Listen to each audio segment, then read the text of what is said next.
Habiéndome ocupado personalmente de las cuestiones del valor de la vida, procreación y suicidio en varios libros y artículos publicados desde la década de 80, en particular en el libro Crítica de la Moral Afirmativa de 1996, vi con singular satisfacción la publicación del libro de David Benatar, Better Never to Have Been, de 2006. Ese libro no me trajo mayores novedades, ya que yo mismo había abordado todos sus temas, pero sí me reportó algo muy importante: el coraje para exponer ideas que en el medio académico brasileño en el que yo me desempeñaba eran recibidos con desprecio o con ironía. Ahora yo me sentía apoyado por todo un movimiento que estaba pensando mis propias ideas sobre la inmoralidad de la procreación. Y si esos pensamientos eran considerados absurdos, a partir de ahora había que aceptar que la Oxford University Press publicaba absurdos.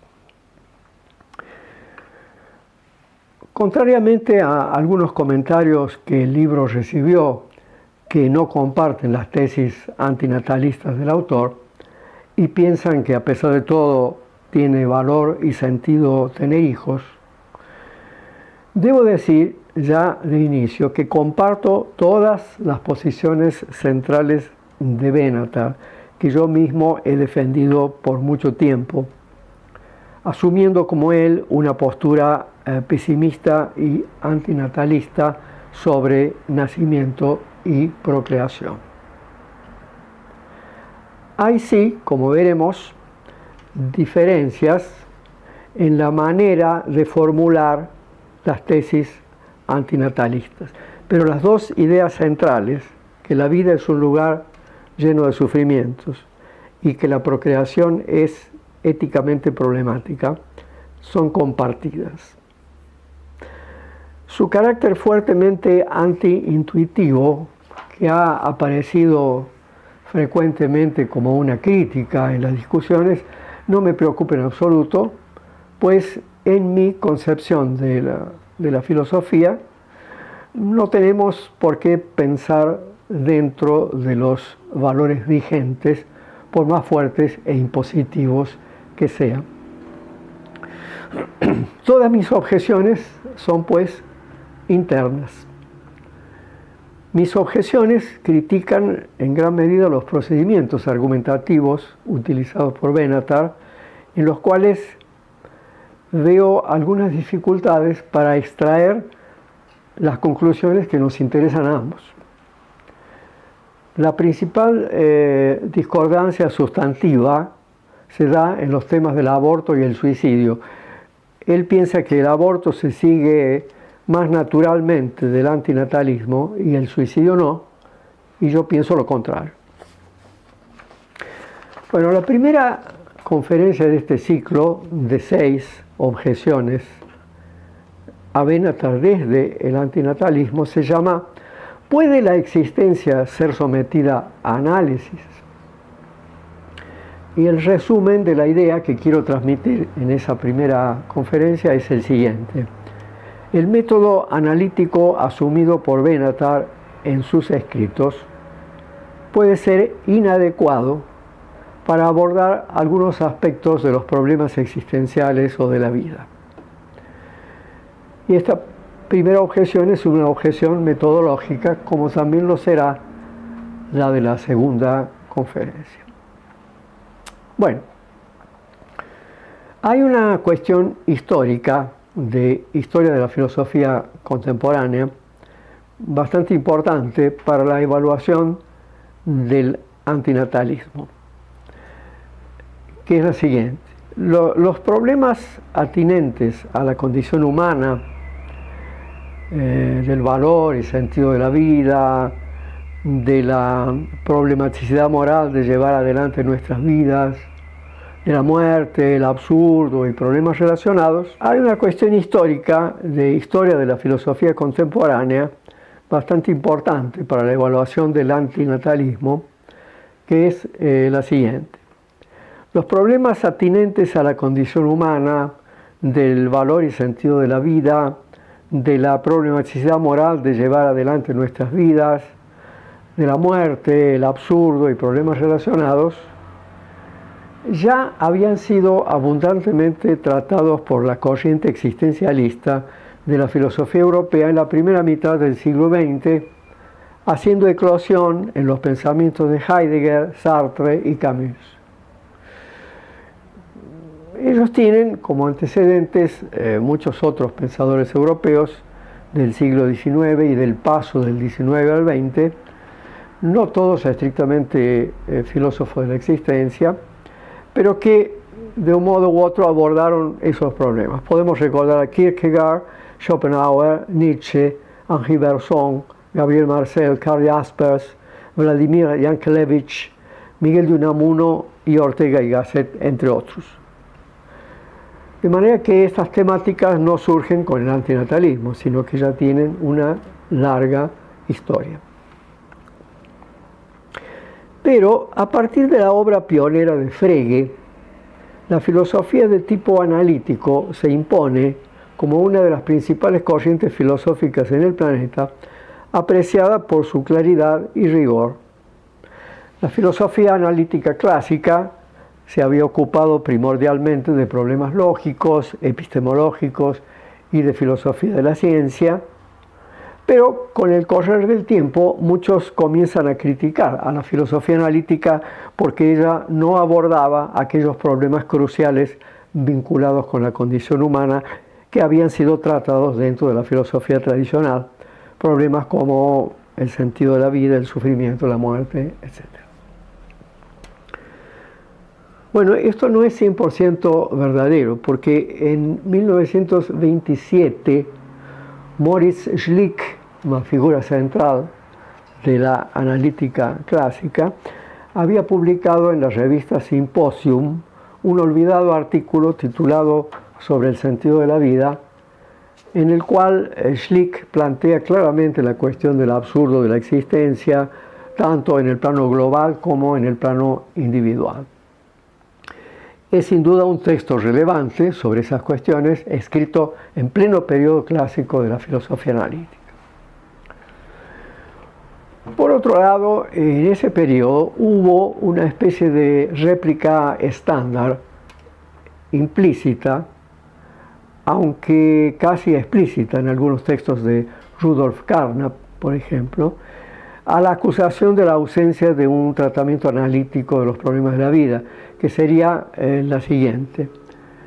Para la analítica tenía sentido dar preferencia a problemas que podían tener alguna solución, pero no parecía tener mucho sentido abordar problemas sin solución, como el significado de la vida, el sufrimiento o la muerte. Muchas veces en discusiones filosóficas, algunos argumentan que no es claro lo que se quiere decir hoy en día con filosofía analítica. Se dice que ya no existe tal cosa, que todos los programas que definían a la filosofía analítica clásica fueron abandonados, que no existe hoy en día ningún criterio claro para definir lo que significa ser un filósofo analítico.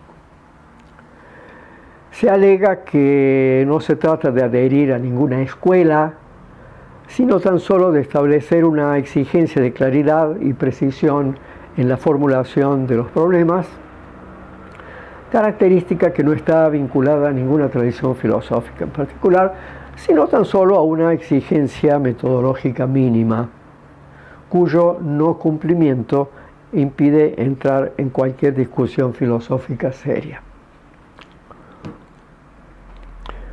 Bueno, contra esa tendencia, yo creo que existe sí una manera analítica de filosofar que rechaza explícitamente, o al menos mantiene cautela, delante de otras formas de hacer filosofía, tales como la fenomenológica, la hermenéutica y la existencial. La filosofía analítica se define mejor por lo que rechaza que por un conjunto de tesis sustantivas compartidas. He desarrollado ampliamente ese tema en mi libro de 2003, Márgenes de la filosofía del lenguaje, y también se puede consultar con provecho el libro de Hans-Jochen Glock de 2008 que se llama ¿Qué es la filosofía analítica? No se acepta, por ejemplo, que haya coincidencias entre, digamos, John Searle y Edmund Husserl en el tratamiento de la intencionalidad de la conciencia, a pesar de que ambos trataron de ese problema en términos a veces muy semejantes. El propio Searle rechazó diversas veces esa aproximación con disgusto o ironía. Tal vez los filósofos analíticos tengan poco en común, pero ciertamente ambos mantienen cautela delante de un texto de Hegel o de Heidegger. Como en otros ámbitos de la vida, el enemigo común es más fácilmente detectable que el aliado. Bueno, felizmente Benatar no se cuenta entre los filósofos que cuestionan esta denominación, ya que en varios lugares de sus trabajos él habla abiertamente de filosofía analítica. Por ejemplo, en su artículo Suicide, the Qualified Defense, el Benatar escribe, cito, aunque los filósofos analíticos han dicho bastante sobre el suicidio, su foco ha sido casi exclusivamente la cuestión de si el suicidio es moralmente permisible. Como él no hace ninguna observación sobre ese término, filosofía analítica, al menos en ese texto, supongo que no le parece problemático. De hecho, la filosofía analítica más contemporánea ha comenzado poco a poco a recoger el desafío de que la filosofía analítica no trataba los problemas de la vida, siguiendo el lema de que cualquier problema puede ser tratado por la filosofía analítica si ese problema se aviene a formularse de manera clara y argumentativa. Filósofos de tendencia analítica como Peter Singer, Thomas Nagel y Benatar escribieron artículos y libros abordando estas cuestiones con un método más preciso que los usados, por ejemplo, por Sartre o Heidegger, cuyos textos, según los criterios analíticos, serían demasiado literarios e imprecisos. Y se habla, inclusive dentro de las discusiones antinatalistas, se habla abiertamente de un existencialismo analítico. Creo que el antinatalismo se ha desarrollado preferentemente dentro de este ambiente analítico de pensamiento. Esto ha llevado a no considerar relevantes o dignos de ser leídos y discutidos filósofos pesimistas y antinatalistas que mezclan métodos analíticos con métodos fenomenológicos, existenciales o hermenéuticos, porque estos no pasan por los testes de claridad, rigor y precisión analíticos. Un autor particularmente afectado por esa exclusión ha sido Émile Cioran. Exclusión particularmente grave por ser Cioran, a mi modo de ver, no tan solo un pesimista antinatalista cualquiera, sino posiblemente el fundador de esta línea de pensamiento. Los primeros libros de Émile Cioran datan de la década de 30 del siglo XX, o sea, décadas antes de mis obras, que son de la década de 80, y de las de David Benatar, que son de los últimos años de los 90 y primeros del siglo XXI. La inanidad de la vida, su absurdo fundamental, la maldición de haber sido lanzado a la existencia, están todos expuestos en libros de Cioran como en las cumbres de la desesperación de 1934, Breviario de la descomposición de 1949, La tentación de existir de 1956 y Sobre el inconveniente de haber nacido de 1973. Que la palabra antinatalismo no aparezca en los escritos de Cioran no es relevante para la cuestión. Toda la comunidad analítica acepta que G. E. Moore es el iniciador de la metaética, aun cuando este autor nunca usa esa palabra. Lo que se alega para no reconocer a Cioran como iniciador del antinatalismo contemporáneo es precisamente una cuestión estilística más que de contenido. Se lo ve como un escritor, no como un filósofo, trabajando más con imágenes que con conceptos y argumentos. En su historia del antinatalismo, Ken Coates lo cita de segunda mano a Cioran a través de Ligotti y escribe lo siguiente, cito Coates, hablando sobre Cioran, él dice lo siguiente: como un negacionista total, el pensamiento de Cioran sobre la existencia sería potencialmente de gran interés, pero lamentablemente él es un cultivador de las bellas letras con un estilo alusivo, aforístico y paradójico. Sus escritos adoptan la forma de reflexiones casuales sobre asuntos diversos. Preocupaciones filosóficas aparecen en sus escritos, pero él permanece extremadamente elusivo y asistemático como escritor. Y termina Coates diciendo: es difícil, si no imposible, captar su pensamiento, mucho menos discernir algún criterio que conduzca a él. Hasta ahí la cita. Remite inclusive a un libro de Kluback y Finkenthal que se llama Las tentaciones de Émile Cioran, de 1997, para entender las dificultades de entender Cioran. Así, aunque Cioran puede considerarse como el iniciador del movimiento antinatalista, el nacimiento oficial de ese movimiento se identifica con su primera formulación analítica. O sea, hoy en día es la filosofía analítica la que tiene el poder de expedir certificados de nacimiento.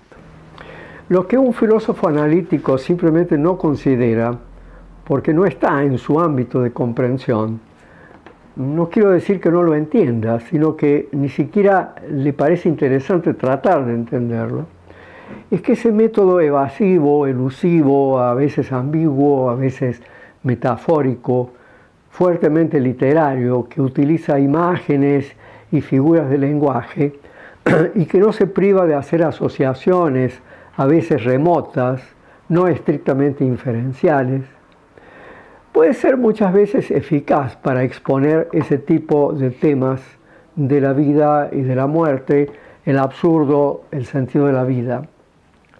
Y tal vez la extrema precisión y rigor con que los filósofos analíticos pretenden abordarlos haga perder una buena parte de su sentido, densidad e importancia.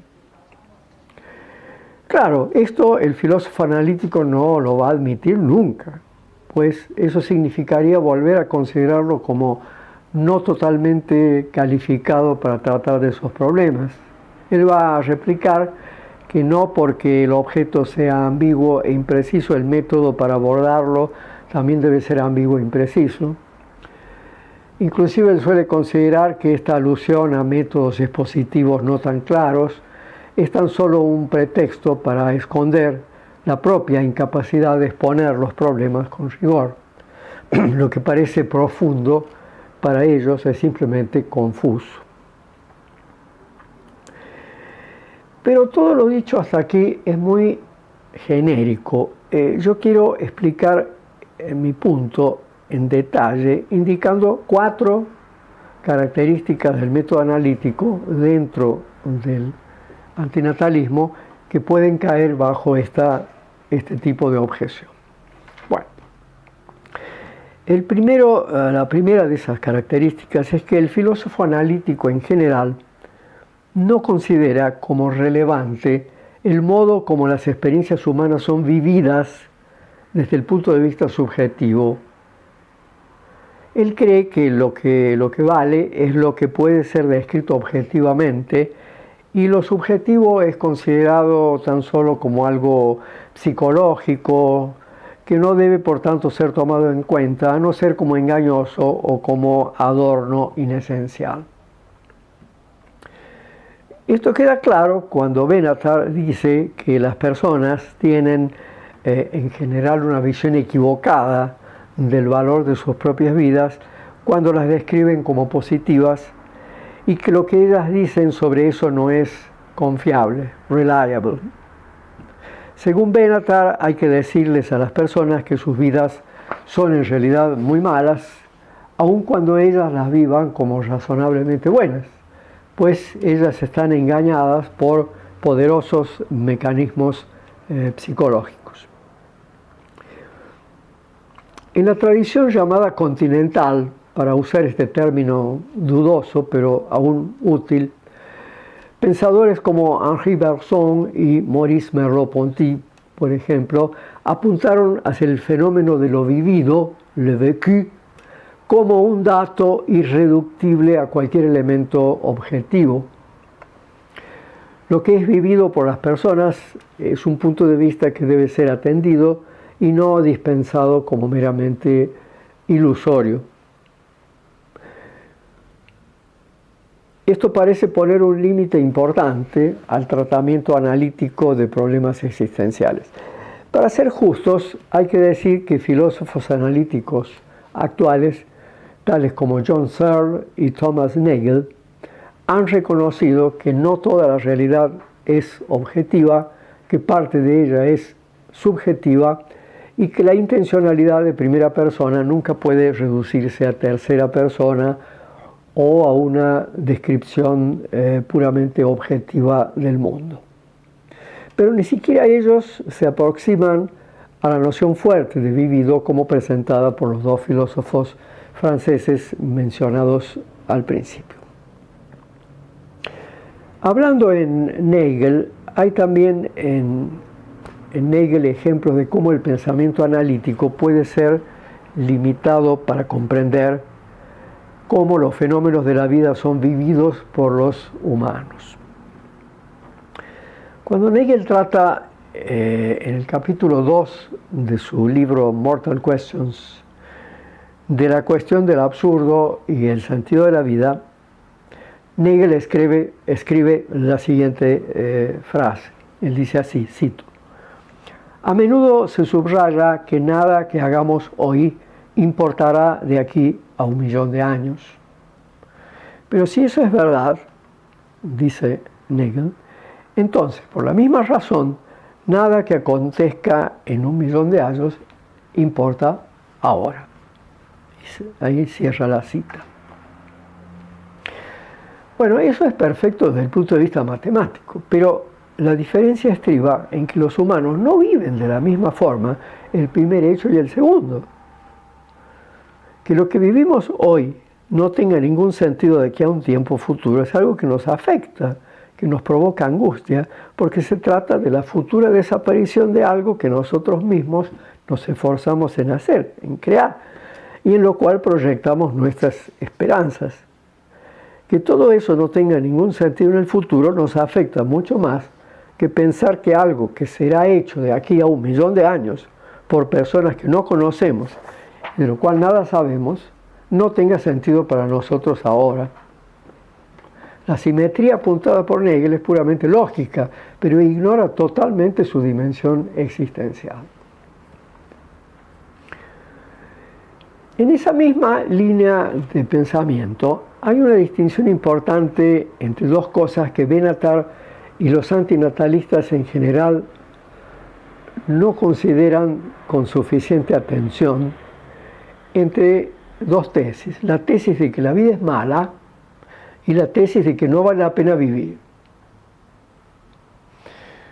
Con una base fuertemente racionalista, bastante típica desde el punto de vista analítico, se piensa que de una cosa se sigue forzosamente la otra. Una vez que sabemos que la vida es mala, ningún ser racional podría considerar que vale la pena vivir. Pero esto, si se utilizan categorías tomadas de la filosofía de la existencia, y especialmente su concepción no cartesiana y no racionalista del ser humano, no se infiere. Para los seres humanos reales y no idealizados por la filosofía, es perfectamente posible, y de hecho es lo que ocurre, que la vida sea reconocida como mala y no obstante se quiera a pesar de todo vivirla, por más absurdo e irracional que esto pueda parecernos. Lo vivido no se rinde fácilmente a lo objetivo. Bueno, hasta ahí el primer aspecto. Un segundo aspecto de los límites analíticos para abordar cuestiones existenciales es un poco más técnico. Consiste en lo siguiente. El abordaje analítico no hace la diferencia ontológica entre ser y entes, por considerarla metafísica y sin suficiente apoyo empírico. No se entiende desde el punto de vista analítico lo que sea el ser, sino tan solo cómo se comportan los entes empíricamente accesibles. Un autor como Heidegger, por el contrario, considera la diferencia ontológica entre ser y entes absolutamente crucial para pensar los problemas de la existencia humana. Bueno, sin entrar en la complejidad de la exposición heideggeriana, la diferencia ontológica que será suficiente para lo que quiero mostrar aquí es la siguiente. Hay una diferencia entre el mero surgir al mundo, por un lado, y las cosas que encontramos dentro del mundo en el cual surgimos, por el otro. Hay consideraciones que podemos hacer sobre nuestro puro ser que deben ser diferenciadas de las consideraciones sobre lo que ocurre con nuestro ser dentro del mundo, lo que Heidegger llama intramundano. El filósofo analítico tiende a visualizar y examinar exclusivamente el intramundo, el ámbito de los entes, sin considerar ninguna estructura ontológica previa y más amplia que no se reduzca a alguna consideración óntica de entes. Pues los entes están, sin duda, más disponibles para un escrutinio empírico riguroso y preciso. El ser parece una entidad abstrusa e indeterminable o una hipóstasis ininteligible a los ojos analíticos. En el caso de Benatar, esto se ve claro, por ejemplo, cuando él aborda en la parte material de su argumento, en el capítulo 3 de su libro, lo que él llama la calidad de la vida,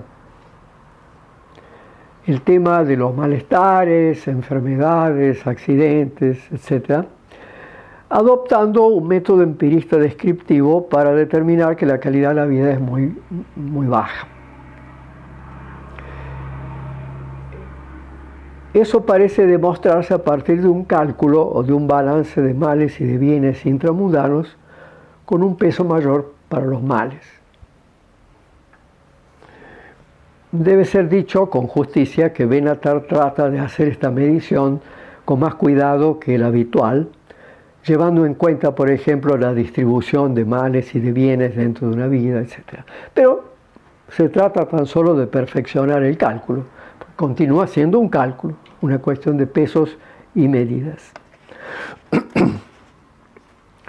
Sin embargo, se puede sostener con pleno sentido que la mala calidad de la vida proviene fundamentalmente del ser mismo, o sea, del mero hecho de haber nacido, y no de un cálculo intramundano desfavorable de bienes y de males. Pues si nos mantenemos en el plano óntico, el optimista siempre podrá alegar que en el intramundo hay de todo, cosas buenas y cosas malas, y que la mayoría de las personas que nacieron consiguen, a pesar de todo, vivir sus vidas con predominio de bienes sobre males, por lo menos hasta el punto de no arrepentirse de haber nacido. Si hacemos la diferencia ontológica, al optimista le podemos replicar que ningún manejo de entes, por más favorable que sea, hará que nuestro ser adquiera un valor sensible o moral mayor. Pues hay una estructura ontológica previa a nuestro nacimiento que ya nos aguarda cuando nacemos y que desvaloriza fuertemente cualquier vida. En rigor, creo que en varios momentos de sus consideraciones Benatar considera, de hecho, esa distinción, pero sin formularla o darle la debida relevancia. Esta negligencia se deja ver, por ejemplo, en las consideraciones rápidas que Benatar hace a veces sobre Schopenhauer, en general positivas. Le atraen evidentemente sus descripciones pesimistas de la vida, pero el filósofo alemán las obtiene a partir del reconocimiento de un elemento estructural a priori de la existencia, que él llama voluntad de vivir, y no de un mero cálculo intramundano de bienes y de males. Por ejemplo, en Benatar, en el libro de Benatar, en la página 76-77, se alude al carácter inevitable del sufrimiento en la filosofía de Schopenhauer, pero es ese elemento estructural a priori lo que torna el sufrimiento inevitable para Schopenhauer y no el resultado de un cálculo intramundano de bienes y de males. Entonces la aparición de citas de Schopenhauer dentro de un tratamiento fuertemente empirista de la cuestión de la calidad de la vida sugiere que Benatar no visualiza las enormes diferencias metodológicas entre los dos abordajes. En tercer lugar, para abordar adecuadamente cuestiones existenciales o de la vida, es también necesario tener cierta sensibilidad hacia esos problemas, un cierto feeling de los mismos. Una actitud fría y distanciada puede alejarnos de lo que queremos describir. Ciertamente, los textos existencialistas deben sonar melodramáticos para un analítico, pero a veces, para hacer sentir el problema en toda su intensidad, hace falta una cierta dosis de dramatización. Es por eso que el cine puede ofrecer formas muy interesantes de exponer problemas existenciales, como he tratado de explicarlo en mis libros sobre ese asunto, sobre todo Cine, 100 años de filosofía, de 1999. Los textos antinatalistas, y en particular los de Benatar, parecen a veces excesivamente lineales, como si los fenómenos humanos pudieran ser medidos y calculados. Voy a dar algunos ejemplos de esto.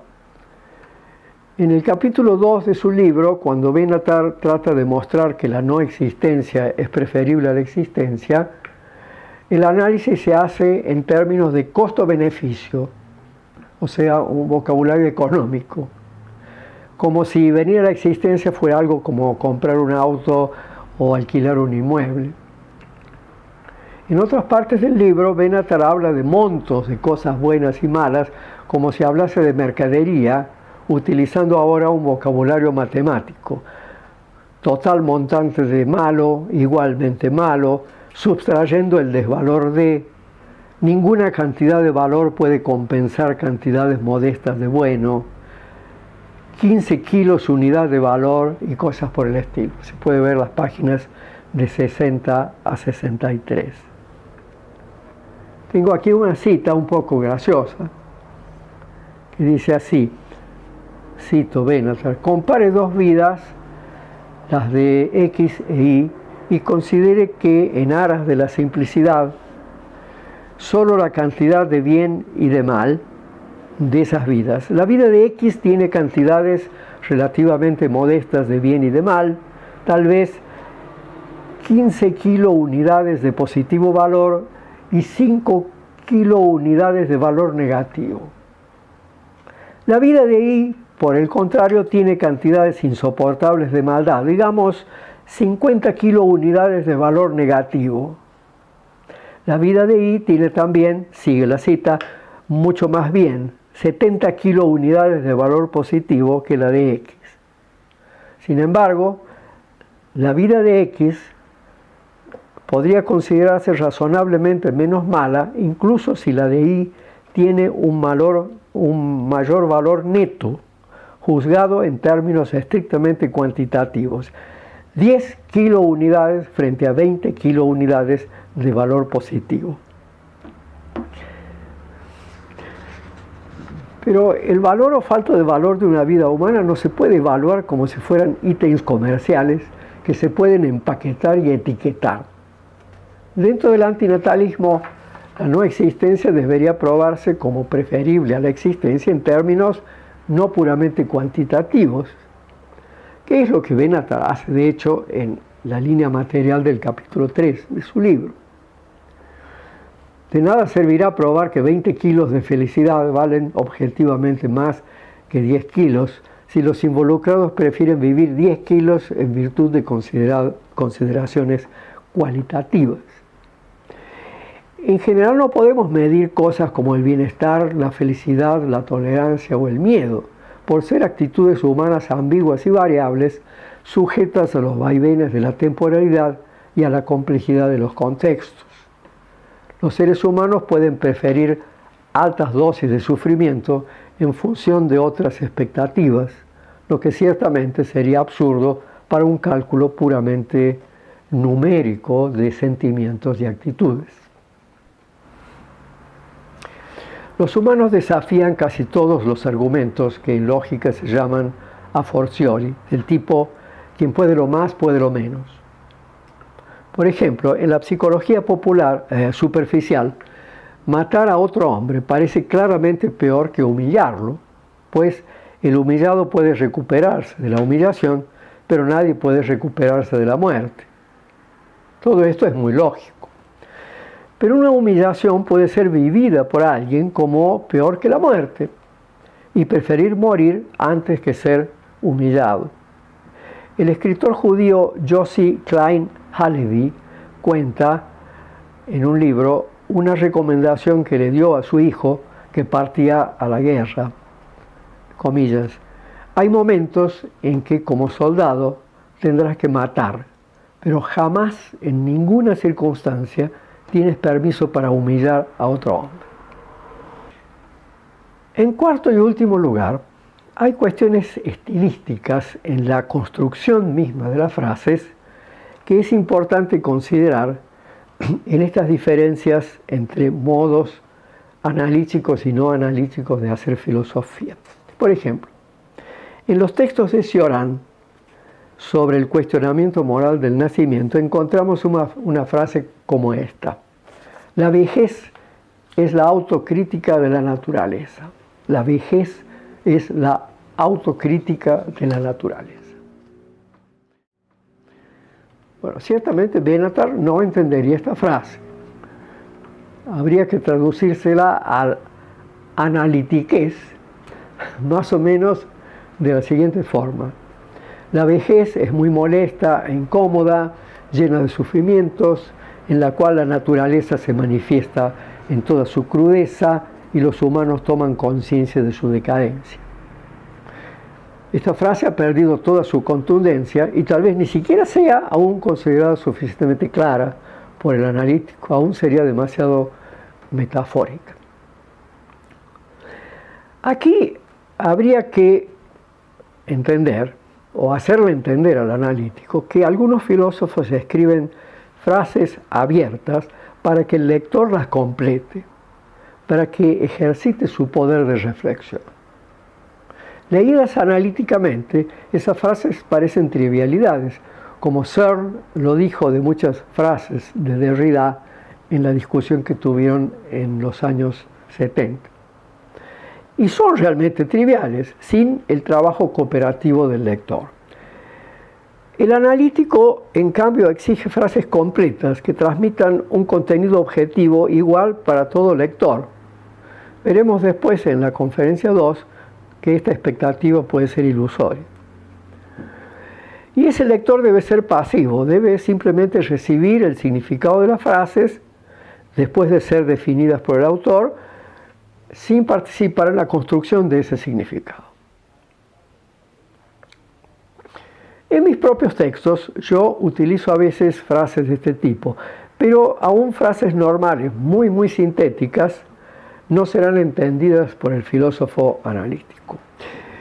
En mi artículo Antinatalismo y ética negativa, publicado en 2021, después de explicar mi noción de terminalidad del ser, yo afirmo que los propios seres humanos, en sus relaciones mutuas, amenazan y agreden a otros humanos.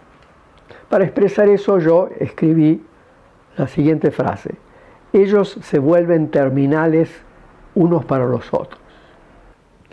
Benatar leyó una primera versión de este artículo y puso al margen: ¿qué significa esto? Esta frase me parece perfectamente comprensible y ella aparece después de una explicación anterior. Pero al analítico hay que traducírsela más o menos así: las fricciones que los seres humanos sufren hacen que estos descarguen su agresividad en otros seres humanos tan afectados por la terminalidad como ellos, más o menos. Y aún así tal vez continuará sin ser aceptada por no ser suficientemente clara. En mi experiencia en discusiones filosóficas veo que si alguien quiere continuar diciendo que una idea no es clara, podrá hacerlo al infinito. Es lo que ocurrió en la analítica contemporánea con la lectura que Frege trató de hacer del Tractatus de Wittgenstein. Frege pedía definiciones claras de todo, de mundo, de lo que es el caso, de hecho, y no consiguió pasar de los primeros aforismos. Y hasta el propio Wittgenstein se cansó de enviarle esclarecimientos por carta. Los filósofos de tendencia analítica utilizan bastante este recurso que Habermas llamó en una polémica con Hans Albert en los años 60 de la actitud de no entender, consistente en decir: no lo rechazo, pero no entiendo lo que usted quiere decir. Citando Habermas, comillas, el ejercicio metódico del no lo entiendo estrecha la discusión que tiene siempre que moverse dentro del alcance de una intelección asumida previamente. Él dijo eso en un libro que se llama La disputa del positivismo en la sociología alemana. Benatar tampoco entiende paradojas, y Kierkegaard ya nos mostró que nada contiene más paradojas que la existencia humana. Cuando en el mismo artículo mío citado expongo mi idea de la inviolabilidad negativa, de cómo un ser sin ningún valor intrínseco puede ser inviolable, ya que todos somos iguales por abajo en nuestra misma miseria existencial, Benatar escribió al margen: si no tenemos ningún valor, ¿cómo podemos ser inviolables? En ese artículo también me refiero a mi tesis de la inhabilitación moral, la idea de que no podemos ser éticos con todos, en todas las circunstancias, en todos los tiempos y lugares, que tenemos que perjudicar o manipular a otros en al menos uno de nuestros escenarios de acción. Benatar anotó: esto parece una afirmación muy extensiva. ¿Realmente el autor piensa que nunca podemos ser morales? Y realmente es lo que sostengo. Benatar no conoce mis extensas explicaciones de esa importante noción de mi pensamiento, la inhabilitación moral, porque él no sabe español ni portugués, aunque esas ideas están expuestas también en mi libro inglés Discomfort and Moral Impediment, de 2019. Pero creo que aun cuando las hubiera leído, a su mentalidad analítica le resultaría imposible aceptar una afirmación de tan largo alcance, para mí de la mayor importancia, que las personas son mucho menos éticas de lo que suponen ser y que todos estamos sometidos a autoengaño, también en el terreno moral.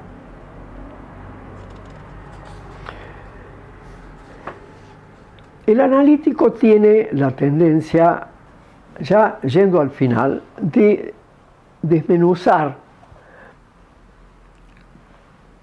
a partir de partir un problema en pedazos más pequeños, en demorarse en distinciones sutiles y en leer literalmente las frases sin un esfuerzo para entender su fuerza expresiva y figurativa.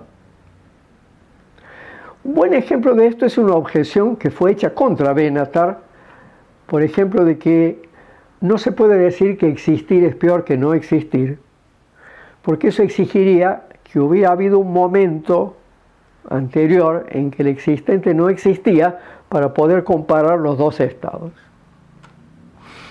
O cuando se le critica a Benatar frases como es malo traer a alguien a la existencia porque eso presupondría que alguien está en algún lugar esperando para nacer. Este tipo de lectura literal provoca discusiones interminables, a veces de carácter técnico, sofisticado, alejándonos de las cuestiones cruciales de la moralidad de la procreación. Schopenhauer, que además de filósofo pesimista era un muy fino metafilósofo, siempre se enorgullecía de practicar una filosofía que lo mantenía cerca de las intuiciones primordiales de los problemas que abordaba, sin jamás dejar que la discusión se transformase en una cuestión técnica. Es claro que no hay ningún problema en que alguien haga filosofía de la manera analítica.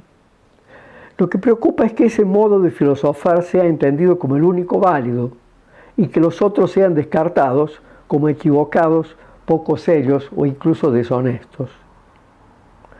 Por suerte, las historias de la filosofía europea fueron escritas por autores que admiten que tanto Aristóteles como Plotino, Descartes como Pascal, Brentano como Fichte y Carnap como Heidegger son filósofos importantes. Filósofos que absolutizaron su modo de filosofar como el único posible serán alguna vez miembros de mesas de examen y de concursos o de comités de evaluación en revistas y emitirán juicios negativos sobre textos escritos de manera no analítica, impidiendo su publicación o la aprobación de candidatos en concursos. Que el evaluador encuentre contraargumentos al texto juzgado no es motivo de rechazo. Contraargumentos hay siempre contra cualquier argumento. Pido consultar una sección de mi libro Introduction to a Negative Approach to Argumentation de 2019 que se llama El ejemplo del referee o cómo rechazar un manuscrito, en donde desarrollo mejor esa idea. Pensar que debemos rechazar todo aquello que no se encuadra dentro de nuestra propia visión, no solo de los problemas tratados, sino de la forma misma de hacer filosofía, configura una situación de dogmatismo inaceptable hoy en una democracia intelectual. En el acto de la lectura, todo autor precisa de la cooperación del lector para exponer sus pensamientos. Si el lector objeta a todo lo que lee, alegando no entender y denunciando lo que lee como no claro, la discusión no avanzará. Sin hablar de que, delante de este tipo de situación, siempre caben al menos dos alternativas. O el autor no fue claro, o el lector no cumple las condiciones para entender, sea por limitaciones intelectuales o de formación. No podemos descartar ninguna de estas dos alternativas.